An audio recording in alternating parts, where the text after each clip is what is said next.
Come and get your love. Were actually relatively low compared to other colonised indigenous people. It's now In Aotearoa, impacts of colonisation like disease and war cut the Māori population in half, which was clearly horrifying and came with all kinds of other damaging cultural impacts. But in other places around the world, the impacts were even more devastating. In the United States, it's thought the Native American population fell by around 90%. In Australia, historians estimate the Aboriginal and Torres Strait Islander populations fell between 80 to 95%. You see similar numbers for indigenous communities all over the Pacific and the Americas. So why didn't that happen in Aotearoa?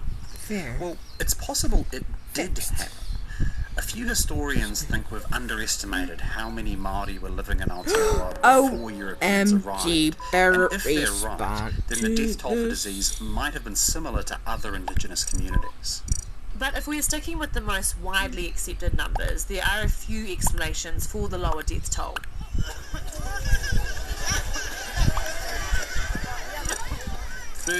Fighting green. When colonisation happened in other parts of the world, like America, bye green. epidemics rolling around Europe. Down. So a lot of people who got on ships to colonise those countries carried the infections with them. But by the time Aotearoa was colonised, those epidemics were mostly over, so there weren't as many sick people on the ships coming here. And the results are and Aotearoa was a long Green way from is Europe, ejected so with a any total colonists of were sick 10 when they set votes. sail. They usually either died or recovered before they got here. And this meant some of the deadliest diseases like smallpox and cholera Oh, either fuck, never made no, it to not- Aotearoa or caused relatively small Not the outbreaks. communication sabotage crisis. And at least to start with, there was now some it's collaboration fixed. between Pākehā and Māori to improve Māori health. Yeah, like in 1825, a Māori chief, Te Pihi Kupe, visited England and received a smallpox vaccine. He was the first ever Māori to be vaccinated. By 1854, a national campaign was underway to vaccinate more Māori against smallpox, and Māori were keen to take up the vaccines. Pākehā doctors were appointed as native medical attendants to Māori communities. Pamphlets with advice on health and sanitation written in Te Reo Māori was distributed far and wide. Governor George Grey also built several small hospitals in colonial settlements, which he encouraged Māori to use free of charge. Europeans had to pay for treatment. Although, as we're about to see, there was a catch to this free health care. Yeah. Some colonists were actually pretty annoyed about Governor Grey building hospitals for Māori in their settlements. Like, for example, in 1853, the Otago Settlers Association complained that if the hospital be for the natives, it ought to be on one of their reserves and not in Dunedin. No natives, which is so distant from and inaccessible to their locations. But the Otago Settlers Association was missing the point. The idea of Governor Grey's government-funded healthcare wasn't just to treat sickness. It was to pull Māori into contact with Europeans. Take that, science! And some colonial leaders, like Governor Grey, hoped British-style healthcare would encourage Māori to assimilate into British society. But Māori were often very wary of hospitals, and that was a fair call. Cole got 4 Hospitals votes. were dangerous, unhygienic means- places. Until the 1870s, surgeons didn't even wash their hands. And in the middle of all this, in the 1860s, the New Zealand Wars happened, and a lot of those early healthcare efforts were interrupted. By the 1890s, there was a new generation of leaders taking on the challenge of Māori health, especially a group called the Young Māori Party. The Young Māori Party were a bunch of Māori men who had graduated from the Anglican Mission School, Kyoto College in Hawke's Bay. Many of these guys went on to become lawyers, historians, politicians, and doctors.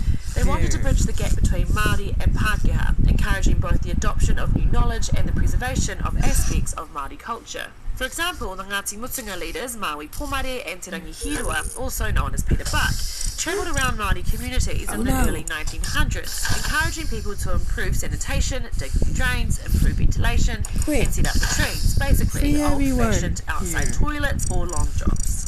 And when a kaumātua complained to Te Rangihirua that latrines were a Pākehā invention with no role in the Māori world, he didn't dismiss those concerns. No, instead, he quoted old pūrākau, whakatauki, whakatauaki stories and sayings which referred to latrines way back in the past.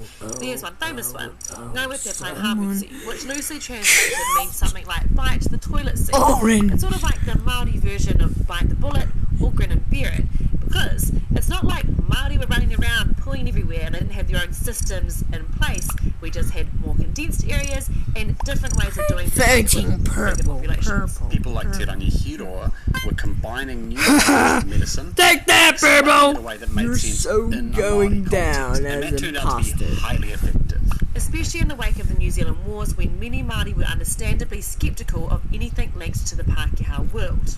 Māori nurses like Ākenehi Hei of Te Whakatohia also learned to blend European medicine with mātauranga Māori, which is traditional knowledge. Bye-bye, Burble!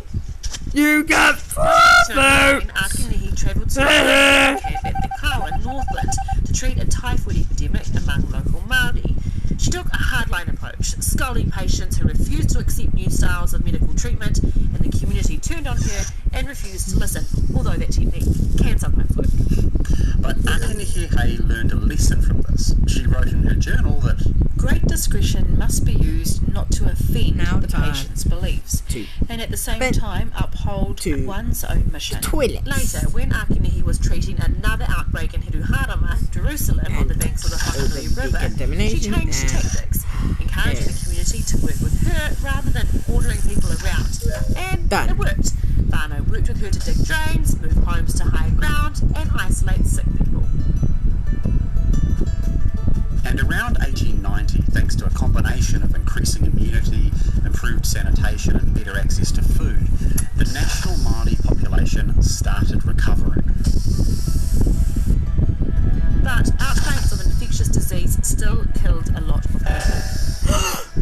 Oh no! Was one. Crisis! Died Crisis! from a typhoid infection while treating an crisis. outbreak of the disease Oh, no. among her family in Gisborne in 1910. She was just 32 years old. Yay, freedom! Pākehā authorities often praised trying people to- like Ākenehi Hiroa, but they didn't treat Māori healthcare as a priority. Efforts to create independent Māori health councils collapsed. There was limited funding to improve infrastructure in Māori communities or to train Māori nurses and doctors. The first Great systematic job, tuberculosis survey among Māori was in 1933 in Waiapu on the east coast. 1 in every 20 Māori had the So I got disease, two and the votes, death and rate that was means you 10 get times ejected. higher than for non-Māori. And Māori weren't the only ones to suffer unequal burdens from disease. Chinese, Indian and other non-British migrants were often unfairly stigmatised as carriers of Hey, infectious at least disease, they got A1 sometimes with extra tragic beans, results. bruh. In 1903, Kim Lee, a Chinese fruit seller in Wellington, was suspected of having leprosy. He was quarantined alone in a cave on Mokopuna Island in the middle of Whanganui-a-Tara, Wellington Harbour. Food was delivered by a rowboat or a flying fox from nearby Matsu or Soames Island. It's now